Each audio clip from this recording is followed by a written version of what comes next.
G'day, my name's Chris, and this is your place to get all the latest news on renewable technology happening in Australia and sometimes around the world.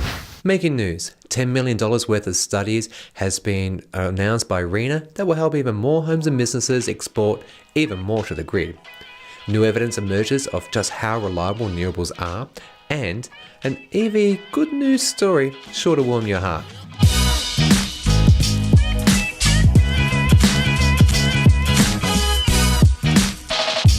For those who have been perhaps frustrated by the limitations on feed-ins, particularly those in maybe Tasmania, who earlier this year saw their feed-in tariff cut by 75%, this story is potentially for you and will delight. The Australian Renewable Energy Agency, that's RENA, has announced that it will fund $9.6 million into 12 studies that will help further investigate and integrate distributed energy resources, that is DER systems.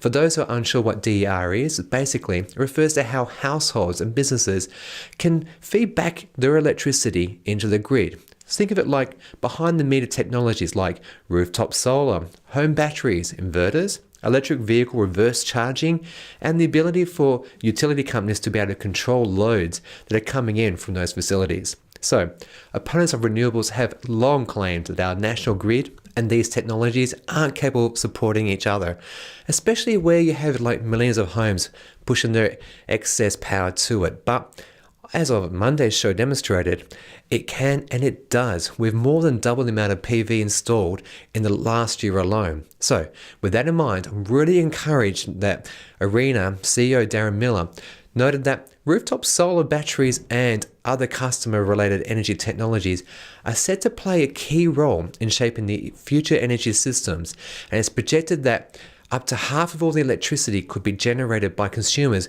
within the next decade, up from around 4% of today. Now, this is huge, and this change will require innovations in software, hardware, and thinking to achieve the best outcome for consumers, he said. So RENA's announcement comes in two parts, with the first providing $7.2 million to 5 pilot projects, and then a further $2.38 million to investigate how to successfully integrate DER into the grid and the energy market.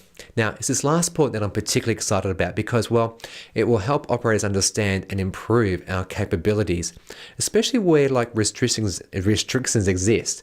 You know, where solar PVs so far maxed out at 5 kilowatts maximum feed-in. So if you want some more information on microgrids and solar and battery arrays, follow the card above or just check out the notes below because I covered this story back in January. But getting back to today's story, a particularly exciting one, in my opinion, is the South Australian Power Networks project that will allow the raising of this static 5 kilowatt export limit that's applied to households. And that's particularly like in Victoria and South Australia. So, as you may or may not be aware, home PV installations have been limited to 5 kilowatts, meaning that if you installed over and above this, you weren't actually allowed to export above it. So, I'm hoping that this will actually enable people to actually maybe invest in more solar and enable more exporting to the grid. And this will benefit not only the power utility companies and the marketplace, but also reduce our need to use coal and other fossil fuels. Another encouraging aspect of this study by South Australian Power Networks is to work through the new virtual power plant being rolled by South Australian Government and Tesla. Noted as application programming interface, that's like a computer program to you and me. They want to gather real-time and localization data on a DEC network so that South Australian Power Networks and the thousands of homes are coordinated or better managed than perhaps they would be today. Other highlights of study participants lucky enough to receive this funding are Germana Power, who's an electrical supplier of both electricity and water-based technologies. Their project will investigate grid battery storage technologies at 2 sites on the Germana and AusNet service distribution networks. And this will increase DR hosting capacity. And among the 5 projects funded is the Evolve project led by Zeppelin Bend, funded by the New South Wales Government, which will see software trialled on the New South Wales grid that will act as like a traffic controller and able to send signals to home and businesses to either increase or decrease the energy output to manage grid congestion. Now, there are other interesting things in this announcement, so like data mining, demand modeling, analysis of the market, and so much more. So if you'd like, check down below. There's links to all these articles and references, so please do check it out yourself. Think tank the Grattan Institute published a paper titled, and I love this by the way, Keep Calm and Carry On, Managing Electricity Reliability. Authors Tony Wood, Guy Dundas and Lucy Percival wrote about how wrong the thinking is by the coalition government about messaging to people that an increase in renewable energy will inevitably make the electricity system less reliable than has been thoroughly, well, just wrong and dangerous. To quote, "The idea is wrong because almost all outages are caused by problems in transporting electricity and it has nothing to do with whether the power has been generated from renewables or coal or even some other technology. And it's dangerous because if politicians overreact to public concern and rush to intervene in the market, electricity bills could rise even higher." This follows recent rumblings from Canberra about supporting firm new power sources whilst ignoring renewable technologies that are on the up and up. Tony Wood, one of the lead writers for this paper, questions why the government would seek to support 24/7 power to solve blackouts that are only likely to emerge every few hours a year. Highlighting the 2016 South Australian blackouts, where we've all seen intensified campaigns against renewables, calling them, well, intermittent, and the dangers of what happens when the sun doesn't shine and the wind doesn't blow. Or more recently, Mr. Parkinson of Renew Economy called out the federal government's continued slurs against high renewable energy and emission targets as reckless and economy wrecking.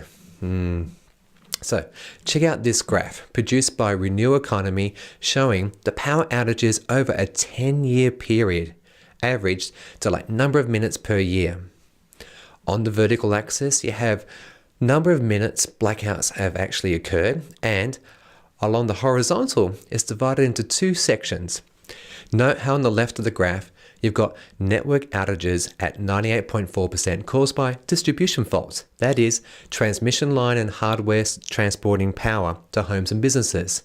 Then, to the right, you have generation outages due to supply, equating to, 1.6% or 0.1% for actual generation shortfalls.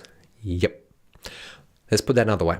That was an average of 28 minutes per year compared to 270 minutes due to grid or distribution faults. So, right here, folks, is where we need to ignore the boy who cried wolf and mainstream media who loves to jump on every word of our misinformed politicians, as it would be prohibitively expensive and ultimately futile to try to prevent power outages.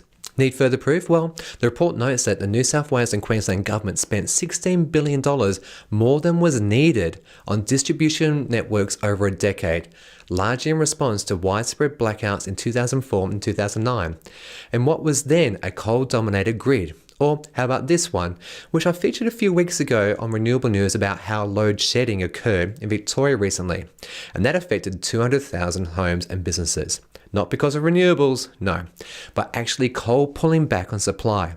And P.S., no network faults in this example. So this massive investment only achieved a tiny improvement in reliability and calls into question some people's mistaken belief that energy security can only be found in fossil fuels. No.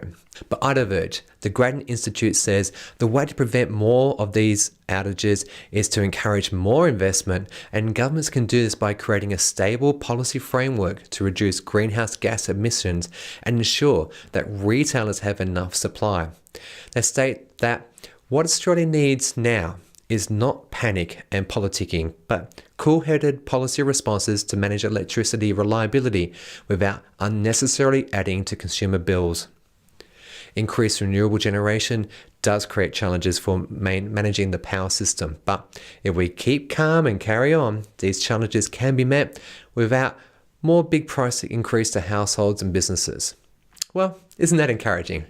If not, this last story will surely give you all the feels. The story goes that Sylvia, 70, a retired farmer near Beola in central Queensland, had planned the trip of a lifetime with her husband, Rod. In 2016, they went online and on impulse, they purchased a sight unseen Tesla Model S electric car for the journey. They would later nickname this Bluey. Now, Wilson described this as a significant thing for two reasons. One, although she was a greenie, Rod was a brownie, noting that as he got older, he became very concerned about the mess that they were making on our little globe and how he marveled about this car that would actually be powered by electricity. You know, the stuff that comes out of walls everywhere. So, unfortunately, the following year, Rod died and they didn't make the trip together. So, not to brush aside the dream of circumnavigating Australia, Sylvia announced to friends and family that she would do it just to prove a point that these are good cars and they're not just stuck going down to shops. So, using the electric vehicle superhighway, the journey took her 110 days and more than 20,000 kilometers door to door. Now, how much do you suppose doing this trip would cost in petrol? A few thousand, maybe? Well, how about 3,000? Yeah, I did the math. And for Sylvia, just $150. Yep, that's right, 150.